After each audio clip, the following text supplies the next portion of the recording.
Facebook has had a rough month, and deservedly so. The company has earned a special place of distrust in the hearts of many. A CNN poll published Wednesday found that 3 out of 4 U.S. adults say Facebook is making American society worse. In an October Senate hearing, former Facebook employee Frances Haugen made explosive allegations that the company's own research documented the harms its site inflicts upon users. In other words, Facebook itself allegedly knew that its business harmed others in concrete and preventable ways, like promoting photo sharing that damages the mental health of young people, especially girls.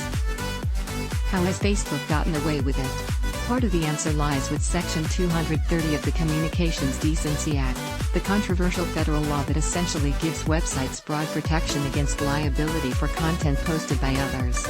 Though a newspaper might be sued for libel over a defamatory article, Section 230 protects online platforms from liability for the content they distribute as long as they did not create it. In effect, Facebook has received a federal subsidy in the form of Section 230, which largely protects it from an important form of societal regulation: lawsuits. Lawsuits bring issues into a public forum for scrutiny and discussion. In the absence of adequate regulation, the public depends upon private citizens to assert their rights and redress wrongs in court. When companies deploy new technology and business models, legislators and regulators are often slow to react.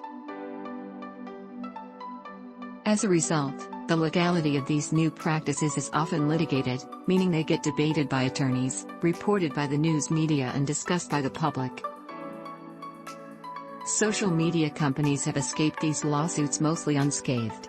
For example, Facebook was sued by a victim of sex trafficking who had connected with her abuser through the site. In June, the Texas Supreme Court dismissed most of her claims based on Section 230 immunity.